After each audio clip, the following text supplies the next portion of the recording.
Ladies and gentlemen, we are now officially in the top 100, number 100, Midway. This comes in at 6.7 IMDb. On December 7, 1941, Japanese forces launched a devastating attack on Pearl Harbor, the U.S. naval base in Hawaii. 6 months later, the Battle of Midway commences on June 4, 1942, as the Japanese Navy once again plans a strike against American ships in the Pacific. For the next 3 days, the U.S. Navy and a squad of brave fighter pilots engaged the enemy in one of the most important and decisive battles of World War II. Just reading about the movie a little bit on the internet, I'm seeing some people say that it's not historically accurate, but then the research I'm doing, it does look historically accurate. I mean, this was a huge battle that turned World War II. I mean, there's a lot of 3D chess in the movie. I mean, anybody that's patriotic at all whatsoever, I think they're going to love this movie. I'm definitely going to add a movie I came across last night. 7.5 IMDb, Tora Tora Tora was a unique collaboration between American and Japanese filmmakers, so definitely going to add that. Coming in at 99, The Green Mile, 3-hour movie, 8.6 IMDb. Paul Edgecombe, Tom Hanks, walked the mile with a variety of cons. He had never encountered someone like John Coffey, Michael Clark Duncan, a massive black man convicted of brutally killing a pair of young sisters. Coffey had the size and strength to kill anyone, but not the demeanor. Beyond his simple, naive nature and a deathly fear of the dark, Coffey seemed to possess a prodigious supernatural gift. The Green Mile is such a good movie. Obviously, top 100. Some people might want it higher. One of those things, I think I brought it up in an early video. If a movie, don't make a movie longer than it has to be, right? I mean, this is 3 hours, probably could have made it 2.5. And then sometimes the movies are too short and they should be longer. But that is, if I'm nitpicking, that is my only complaint. This is an amazing movie. Coming in at number 98, The Illusionist, 7.5 IMDb. In 1900s Vienna, mesmeric entertainer Eisenheim's magical abilities are wowing the crowds with an act that ranges from mere tricks to an apparent capacity to raise the dead. However, he has also long been in love with Duchess Sophie von Teschen, which puts him in dangerous competition with the violent, scheming Crown Prince Leopold, who jumps at the opportunity to have the magician arrested on grounds of necromancy. I might have put this movie a little bit too high, the way I probably did with American Gangster, but when I say like incredible cinematography, like I mean it on this movie. I mean if it's kind of a little bit of a romance. If people like the romance movies, it doesn't get better than this though. Okay, at 97 we have The Infiltrator, 7 IMDb. In 1986, federal agent Robert Mazur, Bryan Cranston goes undercover to infiltrate the trafficking network of Colombian drug kingpin Pablo Escobar. Working with fellow agents, Mazur poses as a slick money laundering businessman named Bob Masula, gaining the confidence of Roberto Escobar's top lieutenant. Mazur must navigate a vicious criminal underworld where one wrong move could cost him everything. So obviously a very underrated movie. If you like Breaking Bad, you're probably going to like this a lot. At 96 we have Blood Diamond, 8.0 IMDb. As civil war rages through 1990 Sierra Leone, 2 men, a white South African mercenary, Leo, and a black Mende fisherman, Jaimin Hansu, become joined in a common quest to recover a rare gem that has the power to transform their lives.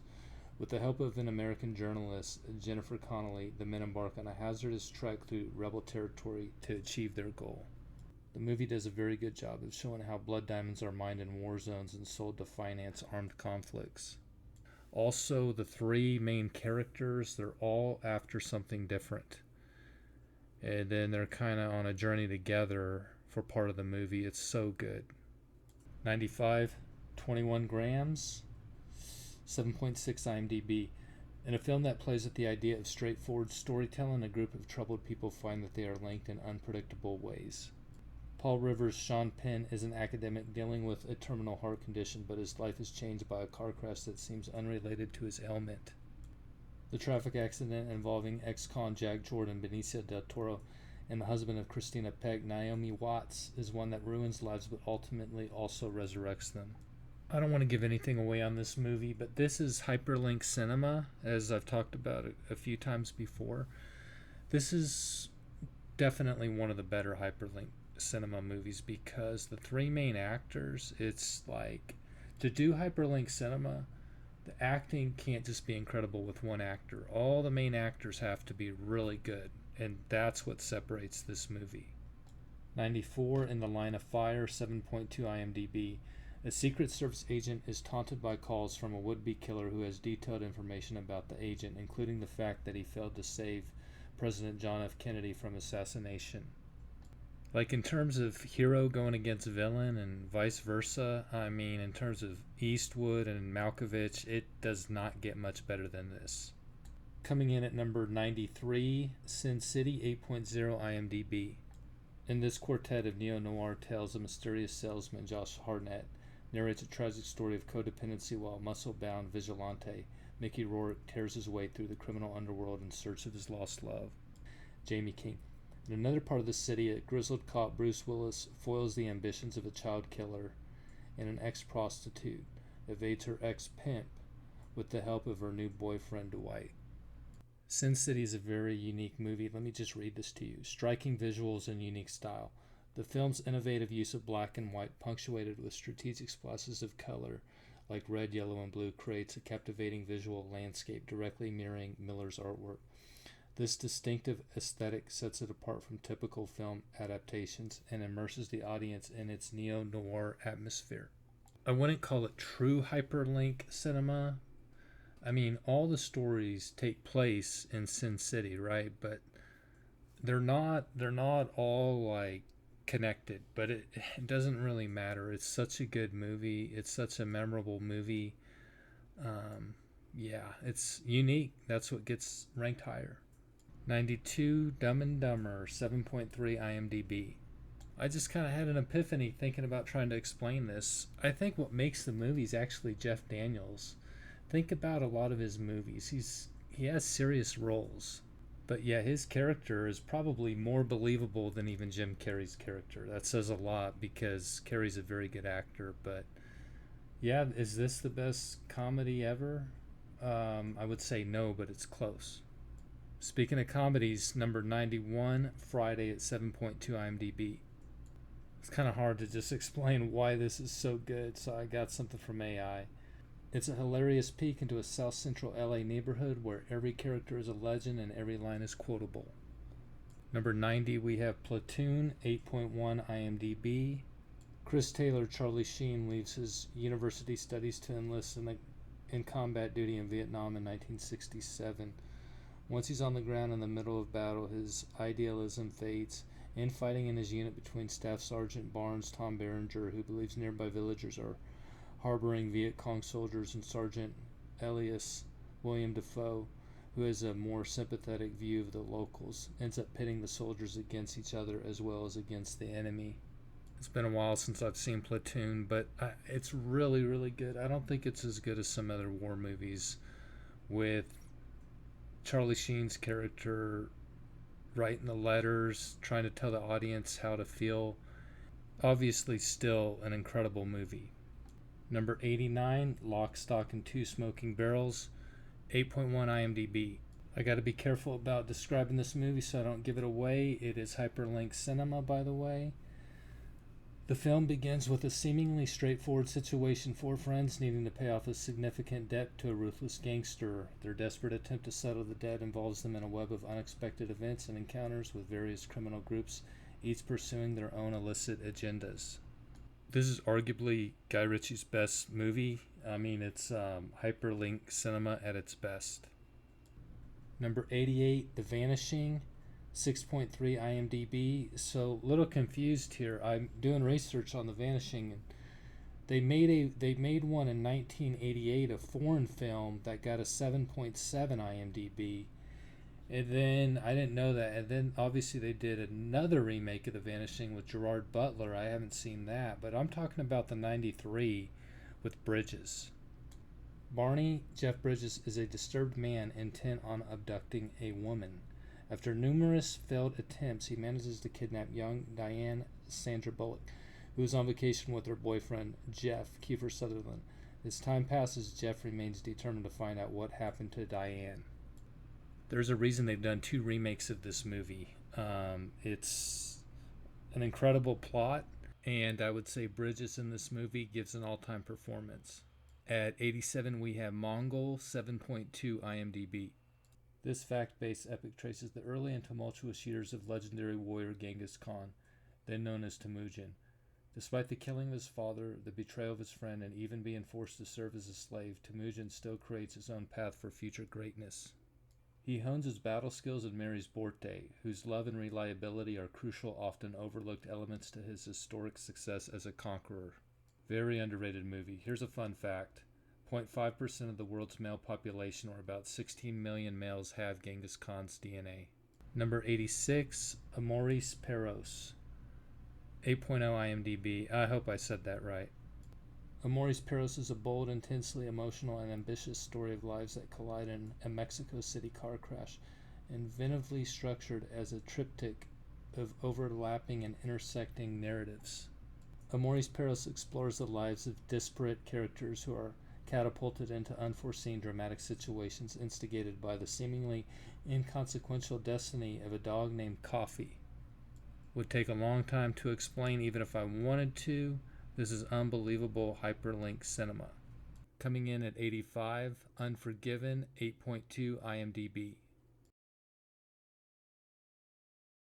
When prostitute Delilah Fitzgerald is disfigured by a pair of cowboys in Big Whiskey, Wyoming, her fellow brothel workers post a reward for their murder, much to the displeasure of Sheriff Little Bill Daggett, Gene Hackman, who doesn't allow vigilantism in his town. 2 groups of gunfighters, one led by aging former bandit William Money, Clint Eastwood, the other led by the florid English Bob, Richard Harris, come to collect the reward, clashing with each other and the sheriff. I don't want to give anything else away, but this is one of the best westerns ever made in my opinion. Obviously an incredible movie. Number 84, Arlington Road, 7.2 IMDb. Widowed when his FBI agent wife is killed by an extremist group, college professor Michael Faraday, Jeff Bridges becomes obsessed with the culture of these groups, especially when his new all-American neighbors, Oliver and Cheryl Lang, start acting suspiciously. With each twist, the mystery deepens and questions loom as to whether Faraday is consumed by fear and driven by paranoia, or whether a lethal conspiracy has been born on Arlington Road. Alright, ladies and gents, pretty much all incredible from here. Number 83, American History X, 8.5 IMDb. Alright, I gotta be careful I don't give the movie away.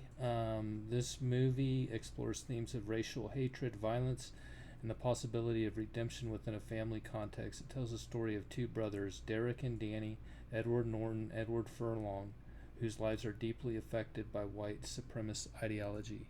Number 82, Rock'n'Rolla, Guy Ritchie film, 7.2 IMDb. Small-time crooks 1, 2, and Mumbles decide to legitimately invest in some prime real estate and find themselves out of their depth and in debt to old-school London gangster Lenny Cole. This is another hyperlink cinema movie by Guy Ritchie. I think this is probably his best one just because I think it's also the funniest. And like I said, if you can add the crime with the comedy, it's golden. 81, City of God, 8.6 IMDb. In the poverty-stricken favelas of Rio de Janeiro in the 1970s, 2 young men choose different paths. Rocket is a budding photographer who documents the increasing drug-related violence of his neighborhood. Jose is an ambitious drug dealer who uses Rocket and his photos as a way to increase his fame as a turf war erupts with his rival, Knockout Ned. City of God is an absolute existential masterpiece.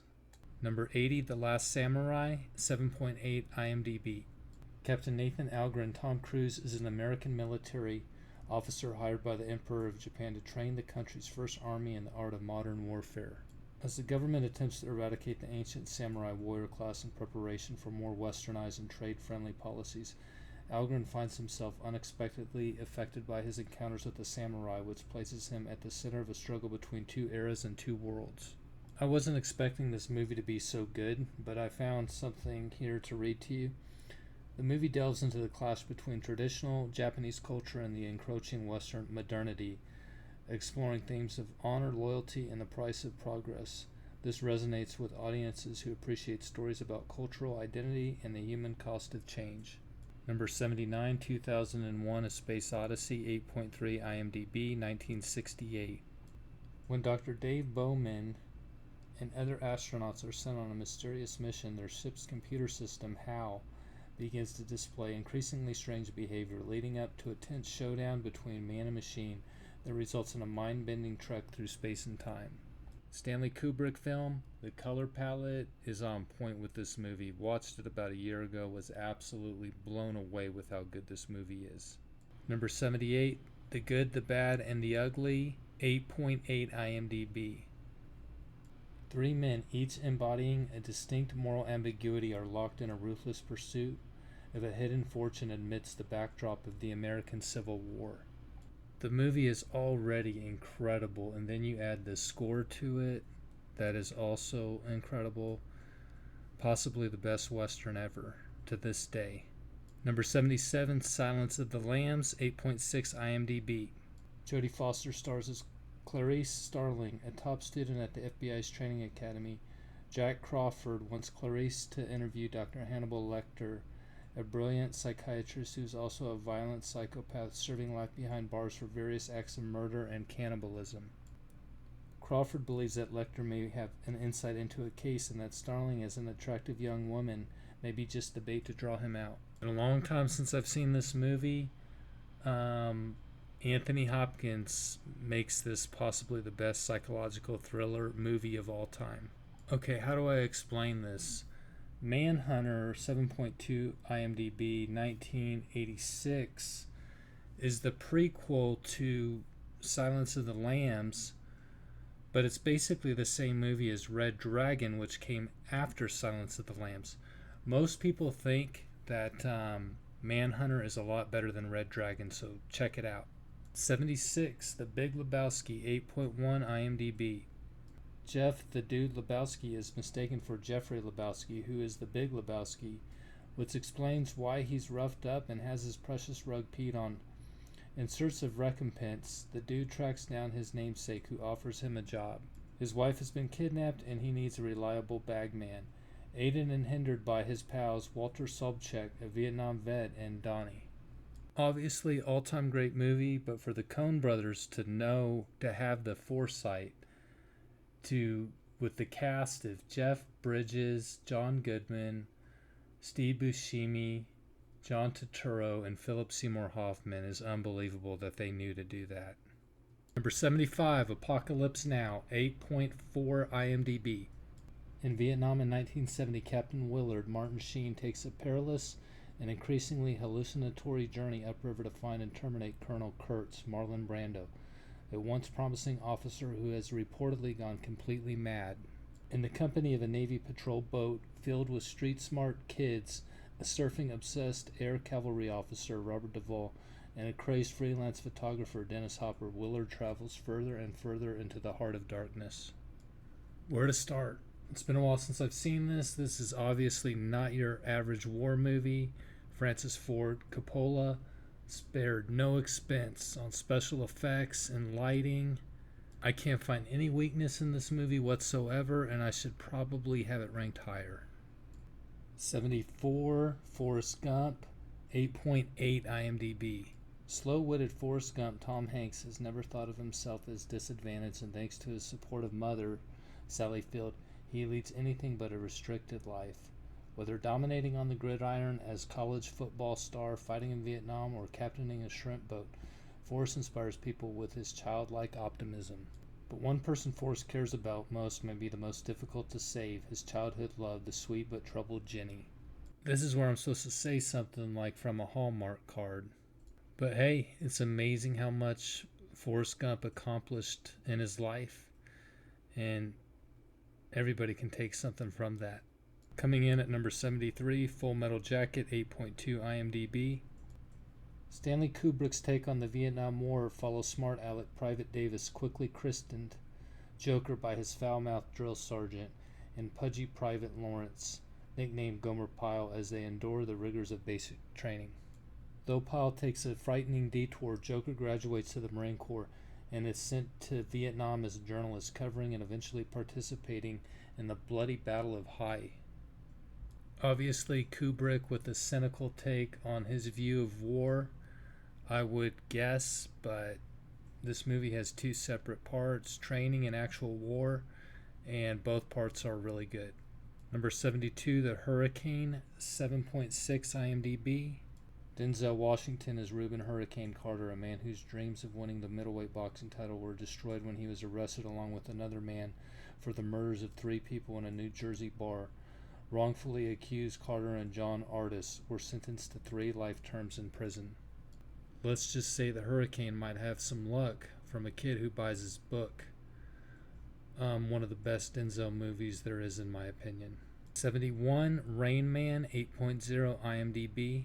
When car dealer Charlie Babbitt, Tom Cruise, learns that his estranged father has died, he returns home to Cincinnati, where he discovers that he has an autistic older brother named Raymond Dustin Hoffman, and that his father's $3 million fortune is being left to the mental institution in which Raymond lives. Motivated by his father's money, Charlie checks Raymond out of the facility in order to return with him to Los Angeles. The brothers' cross-country trip ends up changing both their lives. May not be politically correct, but they say autism is more and more of a common thing, and this movie kind of lets people know how difficult it can be for a family to have to deal with autism in certain situations. The acting is incredible, and it's a great movie. Number 70, A Time to Kill, 7.5 IMDb. Carl Lee Haley, Samuel L. Jackson, is a heartbroken black father who avenges his daughter's brutal rape by shooting the bigoted men responsible for the crime as they are on their way to trial. He turns to Jake Brigance, Matthew McConaughey, an untested lawyer, to defend him. Brigance struggles to believe that he can get Haley acquitted in the small, segregated southern town, given Haley's race and the deliberate nature of his crimes. Incredible script by director Joel Schumacher, and Samuel L. Jackson's performance. Until I started watching a lot of movies, I just didn't realize how talented he really is. I mean, this is such a good movie. Number 69, 1917, 8.2 IMDb. During World War I, 2 British soldiers, Lance Corporal Schofield and Lance Corporal Blake, received seemingly impossible orders. In a race against time, they must cross over into enemy territory to deliver a message that could potentially save 1,600 of their fellow comrades, including Blake's own brother. This movie is so innovative, I think I need to go to AI for it. Insane technical crap. Deacon's cinematography captures sprawling war zones, intimate moments, and seamless transitions between chaos and calm, all while maintaining the illusion of one shot. Lighting, camera movement, and coordination between departments is master-level filmmaking. I think I can barely see the finish line, by the way. Number 68, Requiem for a Dream, 8.3 IMDb. Imaginatively evoking the inner landscape of human beings longing to connect, to love and feel loved, the film is a parable of happiness gloriously found and tragically lost. Requiem for a Dream tells parallel stories that are linked by the relationship between the lonely, widowed Sarah Goldfarb and her sweet but aimless son, Harry.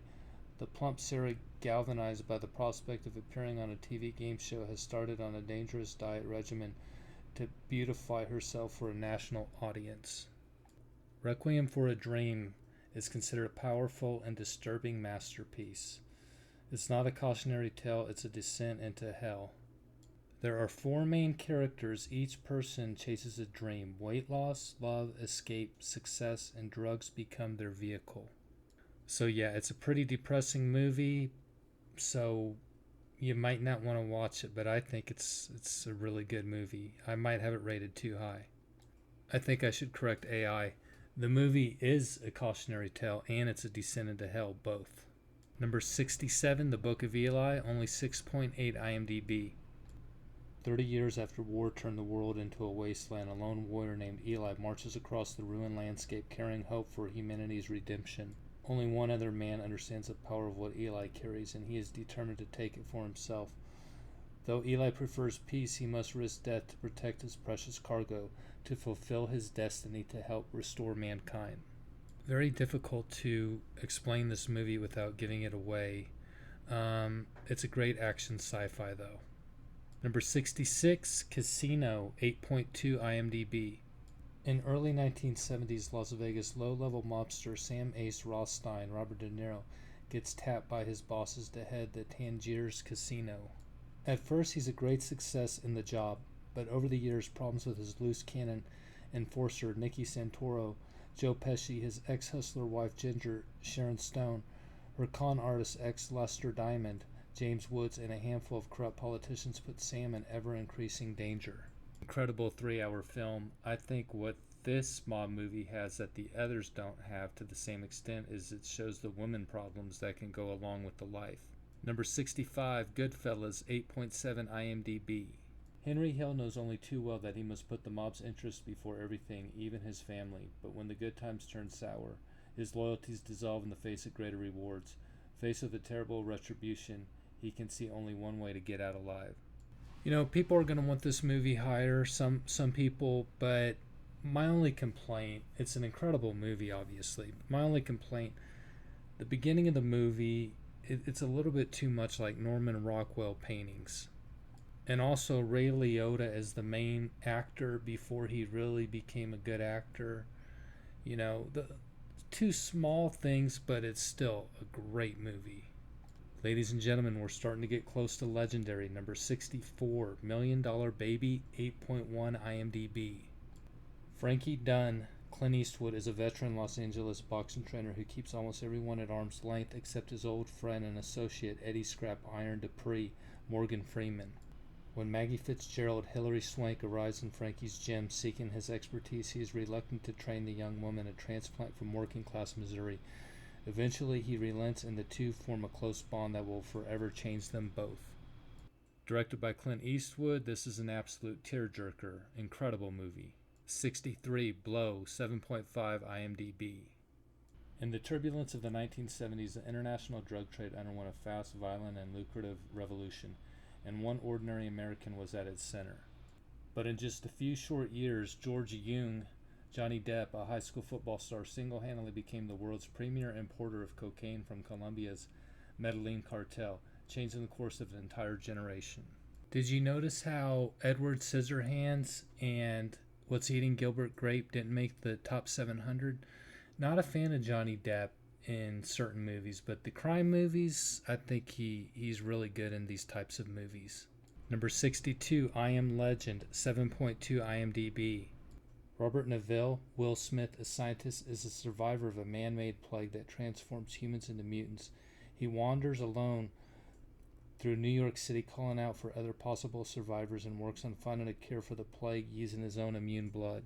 Neville knows he is badly outnumbered and the odds are against him. The infected wait for him to make a mistake that will deliver him into their hands. Let me read some AI here. Sometimes it's hard to explain why a movie is so good. The empty streets of New York City are haunting. The overgrown nature, abandoned cars, and decaying landmarks create an eerie beauty that visually captures the end of civilization without constant exposition.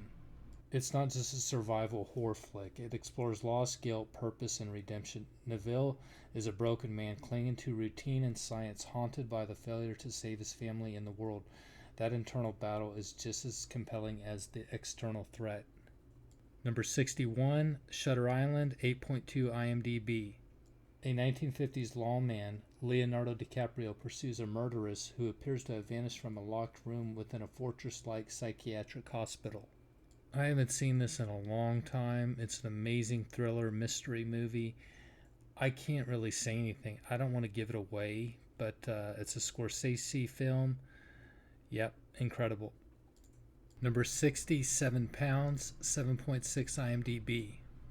7 Pounds is a film about a man with a deep secret and a mission to change the lives of 7 strangers in need. The main character, Will Smith's character, is an IRS agent who takes on a challenging task of evaluating and helping individuals, each facing unique struggles. That's not quite the case of what the movie is about, but yeah, there's a reason why I have it ranked where I have it ranked. Number 59, Road to Perdition, 7.7 IMDb. Road to Perdition is a powerful crime drama centered on a father and son in 1931 Illinois. The story follows Michael Sullivan, played by Tom Hanks, a mob enforcer whose life is drastically altered when his son witnesses a pivotal event involving his father's criminal activities. This forces him to flee and confront the dangerous underworld Sullivan has long been a part of. I can't say too much, obviously, but let me read this. The film excels in creating a palpable sense of time and place, immersing viewers in the world of 1930 Chicago and the criminal underworld. The cinematography, with its muted and desaturated tones, enhances the film's somber and melancholic mood. Some viewers found the visual style to be breathtaking. Number 58, The Hateful Eight, 7.8 IMDb.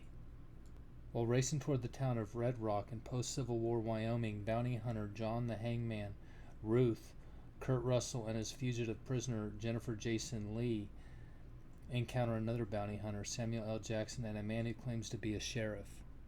Hoping to find shelter from a blizzard, the group travels to a stagecoach stopover located on a mountain pass. Greeted there by four strangers, the eight travelers soon learn that they may not make it to their destination after all. I'll tell you one thing, ChatGPT is a lot better explaining why movies are good than I am for the most part. Tarantino turns a single-room mystery into a powder keg. The whole movie is a slow boil of distrust, deceit, and deadly secrets. You feel the paranoia build with every glance, word, and silence. It's like Clue meets Reservoir Dogs set in the Old West during a blizzard. Number 57, Carlito's Way, 7.9 IMDb.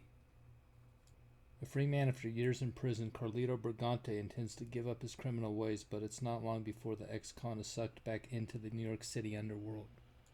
Reconnecting with his dancer girlfriend Gail, Carlito gets entangled in the shady dealings of his friend Dave Kleinfeld, Sean Penn, who also serves as his lawyer. Throughout the movie with Carlito, there's like a voiceover of what he's thinking. It shows his inner thoughts. A lot of what Carlito says in the voiceovers are things he wouldn't say out loud. It's like we're inside his head, hearing what he really thinks about loyalty, the streets, his past mistakes, and his dream to go straight. His narration adds emotion and style. It's streetwise but thoughtful, kind of tragic and wise at the same time. That voice helps us connect to him as a flawed but human character. Number 56, Scent of a Woman, 8.0 IMDb. Frank Al Pacino is a retired lieutenant colonel in the U.S. Army. He's blind and impossible to get along with. Charlie's at school and is looking forward to going home for Christmas. To help pay for the trip, he agrees to look after Frank over Thanksgiving. Frank's niece says this will be easy money, but she didn't reckon on Frank spending his Thanksgiving in New York. This is the type of movie that puts Pacino in the conversation for greatest actor of all time. Hoo-ha! At number 55, Training Day, 7.5 IMDb.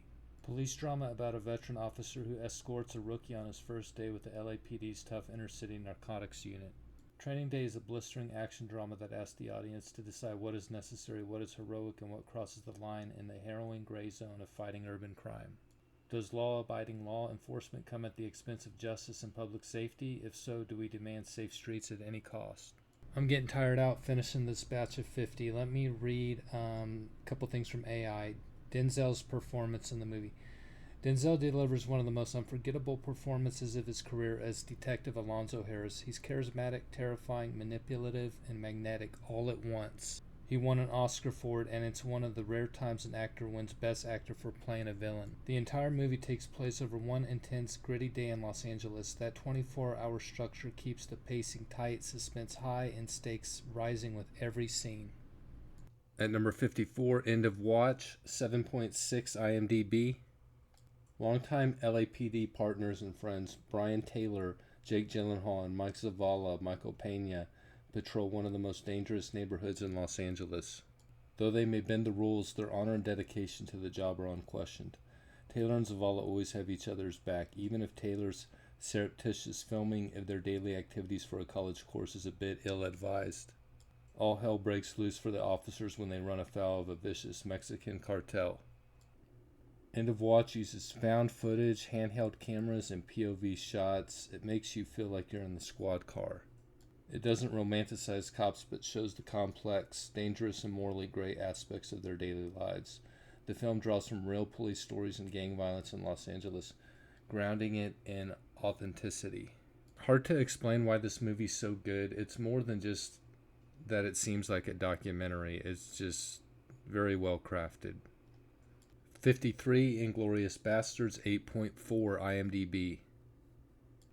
It is the first year of Germany's occupation of France. Allied officer Lieutenant Aldo Rain, Brad Pitt, assembles a team of Jewish soldiers to commit violent acts of retribution against the Nazis, including taking of their scalps. He and his men join forces with Brigitte von Hammersmark, a German actress and undercover agent, to bring down the leaders of the Third Reich. Their fates converge with theater owner Susanna Dreyfus, who seeks to avenge the Nazis' execution of her family. Brad Pitt's obviously really good in this movie. Christopher Waltz, he won the Academy Award for Best Supporting Actor in this movie. So, I mean, the two of them and the other actors really make this a great movie. Coming in at number 52, we have a tie.